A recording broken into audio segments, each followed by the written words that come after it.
Hello साथियों, कैसे हैं आप सभी लोग। आशा करते हैं आप सभी लोग अच्छे होंगे। आइए इस वीडियो में हम बात करेंगे इम्पॉर्टेंट टॉपिक की, फिजिक्स क्लास 11th की। बाकी ये वीडियो उन सभी साथियों के लिए अच्छा रहेगा जो तैयारी कर रहे हैं किसी भी एग्ज़ाम की। उनके लिए भी ये बेसिक साइंस में कवर होगा। बाकी ये खासकर वीडियो 11th क्लास के स्टूडेंट्स के लिए है। फिजिक्स के नोट्स वो बनाते चलें अपना। इसके पहले के वीडियो अगर नहीं देखे चैनल में प्लेलिस्ट में जा कर के देख सकते हैं। सबसे पहले हमारा टॉपिक है कार्य। तो जब किसी वस्तु पर बल आरोपित करते हैं तो बल के कारण उस वस्तु का जितना विस्थापन होता है तो बल एवं विस्थापन का गुणनफल कार्य कहलाता है। कार्य बराबर बल गुणे विस्थापन, इसका फार्मूला हो जाएगा एफ डॉट एस। कार्य एक अदिश राशि और जब एफ डॉट एस खुलता है फार्मूला तो एफ एस कॉस थीटा हो जाता है, क्योंकि जो अदिश होता है उसमें कॉस थीटा आता है, जो सदिश होता है गुणन उसमें साइन थीटा आता है। कार्य एक अदिश राशि, इसका मात्रक क्या होता है न्यूटन मीटर, क्योंकि बल का मात्रक न्यूटन, विस्थापन का मीटर, तो न्यूटन इंटू मीटर अथवा जूल भी इसको कह सकते हैं। सीजीएस मात्रक में डाइन सेंटीमीटर या फिर अर्ग कह सकते हैं। 1 जूल में 10⁻⁻7 अर्ग होते हैं।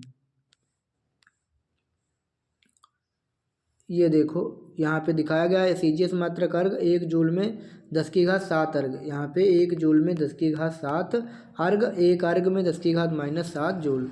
1 जूल में 10⁻7 अर्ग याद कर लीजिए आप लोग। कार्य धनात्मक, ऋणात्मक एवं शून्य भी हो सकता है, यानी कार्य जो है पॉजिटिव, नेगेटिव और शून्य भी, जीरो भी हो सकता है। जब कार्य धनात्मक होगा तो थीटा का मान 0 और 90 के बीच में रहेगा। जब कार्य धनात्मक होगा तो थीटा का मान 0 और 90 के बीच रहेगा। जब कार्य ऋणात्मक होगा तो थीटा का मान 90 से बड़ा और 180 से छोटा या बराबर होगा।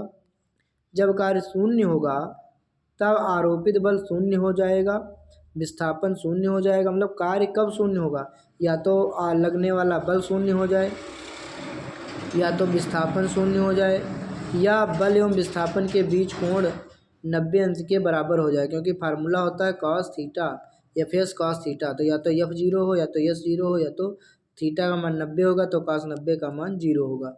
अधिकतम कार्य निकालना है, महत्तम वर्क मैक्सिमम, तो थीटा 0 रखना पड़ेगा। न्यूनतम कार्य निकालना है मिनिमम, तो थीटा 180 रखना पड़ेगा। अब हम लोग टॉपिक देखेंगे एनर्जी यानी कि ऊर्जा। कार्य करने की क्षमता को हम लोग ऊर्जा कहते हैं।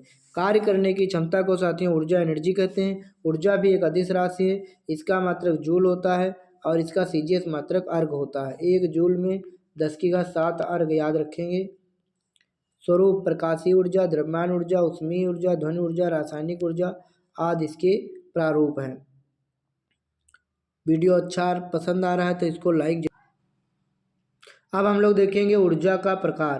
क्या देखेंगे, ऊर्जा का प्रकार। टाइप्स ऑफ एनर्जी 2 प्रकार का है यहाँ पर, गतिज ऊर्जा और स्थितिज ऊर्जा, पोटेंशियल एनर्जी, काइनेटिक एनर्जी।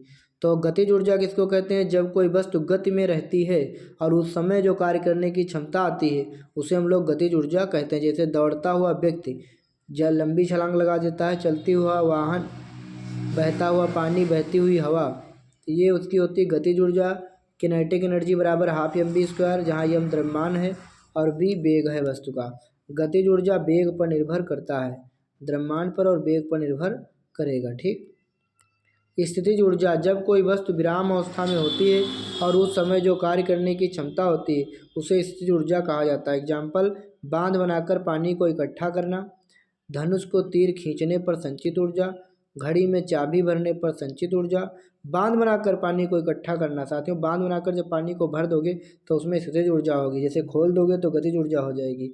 धनुष में तीर चढ़ाओगे, प्रत्यंचा खींचोगे तो स्थितिज ऊर्जा होगी, छोड़ दोगे तीर तो गतिज ऊर्जा तीर में। घड़ी में चाबी भर दोगे संचित ऊर्जा, छोड़ दोगे दौड़ेगी गाड़ी तो गतिज ऊर्जा। ऊंचाई पर टंकी में पानी को एकत्रित करना स्थितिज ऊर्जा के उदाहरण है। स्थितिज ऊर्जा का फार्मूला है पीई बराबर एम जी एच। एम मास है, जी ग्रेविटेशनल या ग्रेविटी एक्सेलरेशन है, गुरुत्वीय त्वरण, और एच हाइट है। इसका मान जी का होता है 9.8 मीटर पर सेकंड स्क्वायर। गतिज ऊर्जा और स्थितिज ऊर्जा का योग यांत्रिक ऊर्जा कहलाता है, यानी mechanical energy equal to potential energy plus kinetic energy. स्थितिज ऊर्जा और गतिज ऊर्जा का योग यांत्रिक ऊर्जा के बराबर होता है। उदाहरण, छत से लटका हुआ पंखा की गति, छत से लटके हुए पंखे की गति। तो छत से जब पंखा लटक रहा होता है और चल भी रहा होता तो उसमें स्थितिज ऊर्जा भी होती है, गतिज ऊर्जा भी होती है। तो उसको हम लोग बोलते हैं यांत्रिक ऊर्जा। छत पर दौड़ता हुआ बालक, छत पर दौड़ता हुआ बालक दौड़ भी रहा है और स्थिर भी, समझो एक छत पर तो स्थिर ही है क्योंकि छत से तो दौड़ नहीं जाएगा, नीचे गिर जाएगा। तो इसमें है गतिज स्थितिज दोनों ऊर्जा, यांत्रिक ऊर्जा। उड़ती हुई पतंग उड़ भी रही है लेकिन वो डोरी से बंधी भी है, स्थितिज ऊर्जा भी है, गतिज ऊर्जा भी है, तो यांत्रिक ऊर्जा कहलाएगी। उड़ता हुआ पक्षी, तो उड़ता है हुआ पक्षी उड़ भी रहा है और उसके अंदर स्थितिज ऊर्जा भी है, मतलब वो रुक भी जाता है उड़ते उड़ते। वीडियो पसंद आ रहा है साथियों, उसको लाइक ज़रूर करें।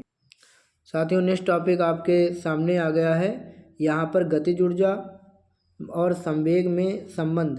तो के बराबर है हाफ पी स्क्वायर बटे एम, हाफ पी स्क्वायर बटे 2m, ऐसे याद कर लीजिए, हाफ पी स्क्वायर या पी स्क्वायर बटे 2m। ठीक, यदि दो वस्तुओं का देखो, यदि द्रव्यमान बढ़ेगा तो गतिज ऊर्जा घटेगी, यदि द्रव्यमान घटेगा तो गतिज ऊर्जा बढ़ेगी, ये इसका फार्मूला है। यदि दो वस्तुओं का संवेग नियत है तो किस वस्तु की गतिज ऊर्जा अधिक होगी? तो जो हल्की वस्तु होगी उसकी गतिज ऊर्जा अधिक होगी। क्यों? देखो संवेग तो नियत है, तो जिसका द्रव्यमान क्या होगा, कम होगा, जिसका द्रव्यमान कम होगा उसकी गतिज ऊर्जा ज़्यादा होगी, यानी हल्की वस्तु का द्रव्यमान कम होगा तो उसकी गतिज ऊर्जा ज़्यादा होगी। आप देखते हैं वेरी मोस्ट इंपॉर्टेंट, ऊर्जा संरक्षण का सिद्धांत, कंजर्वेशन ऑफ एनर्जी। ऊर्जा संरक्षण सिद्धांत के अनुसार ऊर्जा को ना तो नष्ट किया जा सकता है और ना ही निर्माण किया जा सकता है, सिर्फ ऊर्जा को एक रूप से दूसरे रूप में बदला जा सकता है, इसे ऊर्जा संरक्षण का सिद्धांत कहते हैं। ऊर्जा का रूपांतरण, ट्रांसमिशन ऑफ एनर्जी। मोमबत्ती रासायनिक ऊर्जा को प्रकाशीय ऊर्जा में बदल देती है, विद्युत हीटर विद्युत ऊर्जा को ऊष्मीय ऊर्जा में बदल देता है, वहीं फोटोवोल्टेइक से सौर ऊर्जा को विद्युत ऊर्जा में बदल देता है। बैटरी का सेल, ध्यान देंगे मोमबत्ती जलती है तो रासायनिक ऊर्जा को प्रकाश ऊर्जा में बदल देती है, विद्युत हीटर विद्युत ऊर्जा को ऊष्मीय ऊर्जा में बदल देता है, फोटोवोल्टेइक से सौर ऊर्जा को विद्युत ऊर्जा में बदलता है, बैटरी वाला सेल रासायनिक ऊर्जा को विद्युत ऊर्जा में बदल देता है। डायनमो या जनरेटर जो होता है वो यांत्रिक ऊर्जा को विद्युत ऊर्जा में बदल देता है, विद्युत मोटर भी विद्युत ऊर्जा को यांत्रिक ऊर्जा में बदल देता है। यहाँ पर और भी देखेंगे, विद्युत मोटर विद्युत ऊर्जा को यांत्रिक ऊर्जा में, लाउड स्पीकर विद्युत ऊर्जा को ध्वनि ऊर्जा में, माइक्रोफोन ध्वनि ऊर्जा को विद्युत ऊर्जा में, सितार या डोरी युक्त यंत्र यांत्रिक ऊर्जा को ध्वनि ऊर्जा में, रेडियो रासायनिक ऊर्जा को ध्वनि ऊर्जा में, विद्युत पंखा विद्युत ऊर्जा को यांत्रिक ऊर्जा में, फोटोवोल्टेइक सेल सौर ऊर्जा को विद्युत ऊर्जा में। शक्ति, अब हम लोग देखेंगे पावर। नेक्स्ट टॉपिक, कार्य करने की समय दर को शक्ति कहते हैं, मतलब कार्य तो कर रहे हो लेकिन कितनी जल्दी कर रहे हो, कितने टाइम में कर रहे हो, वो आपकी शक्ति है। फिर W/T, और इसका जूल बटे सेकंड मात्रक होगा, SI मात्रक वाट भी होगा। शक्ति भी एक अदिश राशि, कार्य ऊर्जा ऊष्मा शक्ति ये सभी क्या हैं, अदिश राशियाँ हैं। यहाँ पर 1 HP में यानी 1 हॉर्स पावर में 746 वाट होते हैं। शक्ति का अन्य मात्रक है किलोवाट, मेगावाट, 10 वाट 10 जूल पर सेकेंड, 20 वाट 20 जूल पर सेकेंड, 50 वाट 50 जूल पर सेकेंड, 100 वाट 100 जूल पर सेकेंड। ऊर्जा का व्यावसायिक मात्रक देखेंगे, किलोवाट शक्ति किलोवाट घंटा, 1 kWh को 1 किलोवाट घंटा को 1 यूनिट कहते हैं, यानी 1 यूनिट का मतलब है 1000 वाट बिजली को आपने 1 घंटे में ख़त्म किया है, या 3600 किलो जूल को, तो इसको हम लोग 1 यूनिट कहते हैं। अगर यूनिटों की संख्या निकालना है तो फार्मूला लगेगा वाट गुणे घंटा गुणे दिन, ठीक, गुणे उपकरणों की संख्या बटे 1000 से भाग करेंगे तो हमारे पास में यूनिट आ जाएंगी। वीडियो पसंद आ रहा जरूर लाइक करें साथियों। यहाँ पर देखते हैं नेक्स्ट टॉपिक, ध्वनि एवं तरंगे, साउंड एंड वेव। यहाँ पर देखेंगे ध्वनि और तरंगे, साउंड एंड वेव। यहाँ पर तरंगे दो प्रकार की होती है, एक यांत्रिक तरंगे या एक अयांत्रिक तरंगे, एक मैकेनिकल एक नॉन मैकेनिकल तरंगे। यांत्रिक तरंगों को चलने के लिए माध्यम की आवश्यकता होती है, अयांत्रिक तरंगों को चलने के लिए माध्यम की आवश्यकता नहीं होती है। जो अयांत्रिक तरंगे होती हैं उनका एग्जाम्पल है विद्युत चुम्बकीय तरंगे। विद्युत चुम्बकीय तरंगे एक यांत्रिक तरंगे नहीं होती हैं ये, और जो यांत्रिक तरंगे होती है वो गामा, एक्स, अल्फा ये सभी जो हैं यांत्रिक तरंगों के उदाहरण हैं।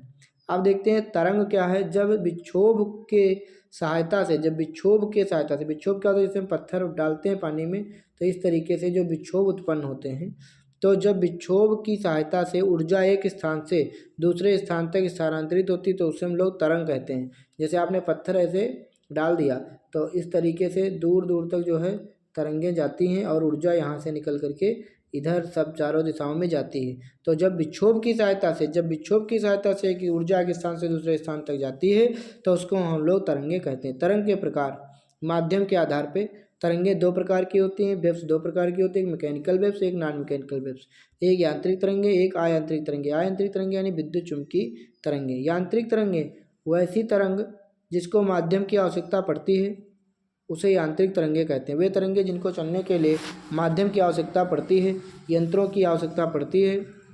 ध्वनि तरंगे जैसे ध्वनि तरंगों को चलने के लिए माध्यम की आवश्यकता होती है। अल्फा किरण, बीटा किरण, कॉस्मिक किरणें, इनको सबको चलने के लिए यांत्रिक तरंगों की आवश्यकता होती है, मतलब माध्यम की आवश्यकता होती है। अयांत्रिक तरंगे यानी विद्युत चुम्बकीय तरंगे वे तरंगे जिन्हें चलने के लिए माध्यम की आवश्यकता नहीं होती, अयांत्रिक तरंगे कहलाती है। जैसे गामा किरणें, एक्स किरणें, पराबैंगनी किरणें, दृश्य किरण, अवरक्त किरण, सूक्ष्म तरंगे, रेडियो तरंगे, प्रकाशीय तरंगे, ये हो जाती अयांत्रिक तरंगे।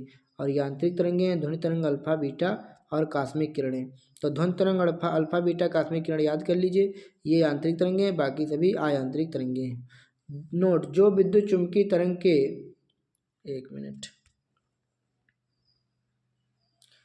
जो विद्युत चुम्बकीय तरंग के अंतर्गत आता है उसका वेग प्रकाश का के निर्वात में वेग के बराबर होता है। यानी जो भी विद्युत चुम्बकीय तरंगों के एग्जाम्पल हैं उनका वेग प्रकाश का जितना वेग होता है निर्वात में 3 × 10⁸ मीटर पर सेकंड उतना ही होता है। सभी विद्युत चुम्बकीय तरंगें आवेशहीन यानी उदासीन होती हैं। सभी विद्युत चुम्बकीय तरंगें आवेशहीन होती हैं, इन पर कोई चार्ज नहीं होता है। अनुदैर्ध्य तरंगे, अनुप्रस्थ तरंगे हम लोग देखेंगे। जब तरंग की दिशा कणों की कंपन की दिशा के एक दूसरे के समांतर होता है, तो जब तरंगे जो हैं कंपन करने की दिशा के समांतर चलती हैं तो उनको हम लोग अनुदैर्ध्य तरंगे कहते हैं। जब तरंग की गति दिशा के कणों की कंपन की दिशा के एक दूसरे के लंबवत हो, जब तरंगों की गति कंपन करने वाले कणों के लंबवत चलती हैं तो उनको हम लोग अनुप्रस्थ तरंगे कहते हैं। अनुदैर्ध्य तरंगे यह सभी माध्यमों में ठोस, द्रव, गैस में गमन करती हैं।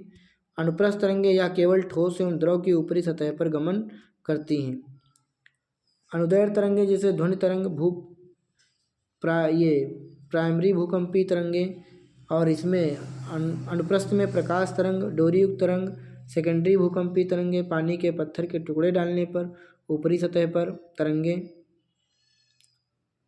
अनुप्रस्थ तरंगों को उदाहरण है। यांत्रिक तरंगों के प्रकार अनुदैर्ध्य तरंग और अनुप्रस्थ तरंग। अनुदैर्ध्य तरंग और अनुप्रस्थ तरंग,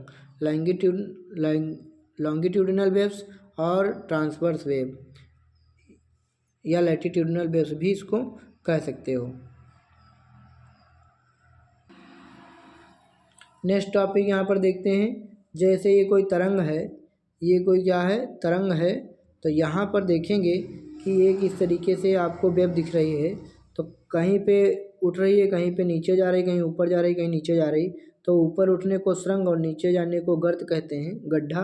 तो सुरंग के बीच यानी चोटी के बीच की दूरी को हम लोग तरंगदैर्ध्य कहते हैं, या एक गर्त के बीच की दूरी को तरंगदैर्ध्य कहते हैं। इसी प्रकार संपीडन जहाँ घनी होती हैं तरंगें, विरलन जहाँ दूर दूर होते हैं, तो एक संपीडन से दूसरे संपीडन के बीच की दूरी को लैम्डा, या एक विरलन से दूसरे विरलन के बीच की दूरी को लैम्डा यानी तरंगदैर्ध्य कहते हैं। तो यहाँ पे देखेंगे सुरंग और गर्त का निर्माण अनुप्रस्थ तरंग में होता है। सुरंग और गर्त का निर्माण किस में होता है? जो अनुप्रस्थ तरंगें होती हैं, जो तरंग संचरण के जो है लंबवत कंपन करती हैं, तरंग संचरण के लंबवत कंपन करती हैं। ठीक अनुप्रस्थ तरंगों में ये देखने को सुरंग और गर्त मिलता है। संपीडन एवं विरलन का निर्माण अनुदैर्ध्य तरंगों में होता है, निध्वन तरंगों में होता है।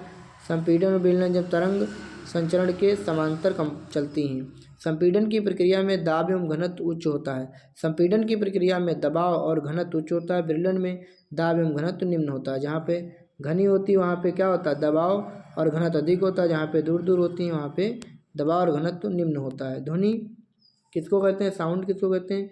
जब कंपन करते हैं कण तो उनको हम लोग ध्वनि कहते हैं। ध्वनि एक प्रकार की एनर्जी ऊर्जा है जो अनुदैर्ध्य तरंग के रूप में गमन करती है, जिसको चलने के लिए माध्यम की आवश्यकता पड़ती है। ध्वनि तरंगों के प्रकार अवश्रव्य तरंगे, श्रव्य तरंगे और पराश्रव्य तरंगे। इंफ्रासोनिक वेव, ऑडिएबल वेव और अल्ट्रासोनिक वेव। श्रव्य तरंगे जिनको हम लोग सुन सकते हैं, मानव सुन सकता है। अवश्रव्य जिसको मानव नहीं सुन सकता है। पराश्रव्य को भी मानव नहीं सुन पाएगा। अवश्रव्य वैसी ध्वनि तरंग जिसकी आवृत्ति 20 हर्ट्ज से कम होती है, उसे अवश्रव्य ध्वनिक तरंग कहते हैं। इसे मनुष्य नहीं सुन सकता है। अवश्रव्य तरंग बड़े अवरोधकों से उत्पन्न होता है। भूस्खलन, उल्कापिंड, भूकंप के समय, हृदय की धड़कने पर ये होती हैं अवश्रव्य तरंगे। हाथी, गैंडा, व्हेल मछली इसे सुन सकती हैं। हाथी, गैंडा, व्हेल मछली इसको सुन सकती हैं। हाथी, गैंडा, व्हेल मछली याद रखेंगे। हाथी। यहाँ पर देखेंगे श्रव्य तरंगे, ऑडिएबल वेव्स, वैसी ध्वनि जिनकी तरंग आवृत्ति 20 हर्ट्ज से अधिक एवं 20,000 हर्ट्ज से कम हो, उसे हम लोग श्रव्य तरंगे कहते हैं। इसे मनुष्य सुन सकता है। जैसे बांसुरी की ध्वनि जानवर, पक्षी, मनुष्य ये सभी सुन सकते हैं। पराश्रव्य ध्वनि तरंगे वैसी ध्वनि तरंगे जिनकी आवृत्ति 20,000 हर्ट्ज से अधिक हो, उसे पराश्रव्य ध्वनि तरंगे कहते हैं। इसको भी मनुष्य नहीं सुन सकता है। इसे मानव नहीं सुन सकता। इसे कुत्ता, बिल्ली, चमगादड़ सुन सकते हैं। इसे कुत्ता, बिल्ली, चमगादड़ सुन सकते हैं। और जो अवश्रव्य होती है उसको हाथी, गैंडा ये लोग सुन सकते हैं। हाथी, गैंडा, व्हेल मछली, अवश्रव्य को सुन सकती है। श्रव्य को मनुष्य सुन सकता है। पराश्रव्य को कुत्ता, बिल्ली और चमगादड़ सुन सकते हैं। कुत्ता, बिल्ली और चमगादड़ सुन सकते हैं। चमगादड़ पराश्रव्य ध्वनि तरंगे उत्पन्न भी करता है। चमगादड़ पराश्रव्य ध्वनि तरंगे उत्पन्न भी करता है और सोनार सिस्टम पर वर्क भी करता है। चमगादड़ सर्वप्रथम गाल्टन की सीटी से उत्पन्न हुआ था। ये पराश्रव्य ध्वनि जो है सर्वप्रथम गाल्टन की सीटी से उत्पन्न हुआ था। पराश्रव्य तरंगों के उपयोग कहाँ कहाँ होते हैं? संकेत भेजने के लिए, कीड़ों को नष्ट करने के लिए, सोनार यंत्र में, ईसीजी में यानी इलेक्ट्रोकार्डियोग्राम माने हृदय रोग में इसका काम होता है। अल्ट्रासोनोग्राफी में, स्वचालित दरवाजों में, इतनी जगह होता है। घड़ी एवं वायुयान के छोटे छोटे पार्ट पुर्जों को साफ करने में, कल कारखाने का चिमनी में जमा कालिक को साफ करने में, पराश्रव्य ध्वनि तरंगों का काम होता है। ध्वनि तरंगों के गुण: प्रबलता या तीव्रता, लाउडनेस या इंटेंसिटी, तारत्व यानी पिच और गुणता, टिम्बर या इक्वालिटी मतलब क्वालिटी। सबसे पहले प्रबलता देखेंगे या तीव्रता। ध्वनि का वह अभिलक्षण जिससे ध्वनि तेज या धीमी सुनाई पड़ती है तो उस गुण को प्रबलता या तीव्रता कहते हैं। ध्वनि की प्रबलता अथवा तीव्रता आयाम पर निर्भर करती है। ध्वनि की प्रबलता जो है आयाम के वर्ग के समानुपाती होती है। प्रबलता कान की सुग्राह्यता पर निर्भर करती है, ध्यान रखेंगे। यहाँ पर देखेंगे तारत्व क्या होता है, पिच क्या होता है। ध्वनि का वह गुण जिसके कारण ध्वनि मोटी अथवा पतली, तीक्ष्ण या पतली सुनाई देती है उसे ध्वनि का तारत्व या क्षीणता कहते हैं। ध्वनि का तारत्व आवृत्ति पर निर्भर करता है। और प्रबलता आयाम पर निर्भर करती है। मच्छर की भिन्नाहट, छोटे बच्चों की आवाज़, लड़कियों की आवाज़ का तारत्व अधिक होता है। मच्छरों की भिनभिनाहट, बच्चों की आवाज़, लड़कियों की आवाज़ का तारत्व अधिक होता है। लड़कों की आवाज़, शेर की दहाड़, मेढक की आवाज़ का तारत्व कम होता है। गुणता देखेंगे, समान आयाम एवं समान आवृत्ति वाले ध्वनि में जिस गुण के कारण विभेद यानी अंतर कर पाते हैं उस गुण को हम लोग ध्वनि की गुणता कह पाते हैं। यह ध्वनि की टोन एवं सन्नादी पर निर्भर करती है। ध्वनि की गुणता टोन पर या सन्नादी पर निर्भर करती है, उसके स्वर पर निर्भर करती है। एकल आवृत्ति वाला ध्वनि को टोन कहते हैं। एक से अधिक आवृत्ति वाले ध्वनि को स्वर कहते हैं। एक जैसे हारमोनियम में एक बटन दबाओगे तो वो टोन होगी, और कई ध्वनियाँ जब एक साथ बजती हैं तो उसको हम लोग स्वर कहते हैं। जैसे सा रे गा मा पा धा नी सा एक साथ बजाएंगे तो स्वर, एक एक करके बजाएंगे तो टोन। ध्वनि का वेग ठोसों में सबसे ज़्यादा होता है, द्रव में कम और गैस में सबसे कम और निर्वात में बिल्कुल भी नहीं होता। ध्वनि का वेग किन किन कारकों पर निर्भर करता है? ध्वनि का वेग तापमान पर निर्भर करता है। यानी ध्वनि का वेग जो है तापमान के वर्गमूल के समानुपाती होता है। तापमान बढ़ने पर ध्वनि का वेग 0.61 मीटर पर सेकंड से बढ़ जाता है। इसको आप लोग ध्यान रखेंगे। यहाँ पर देखेंगे ध्वनि का वेग आर्द्रता पर भी निर्भर करता है, आर्द्रता के समानुपाती होता है।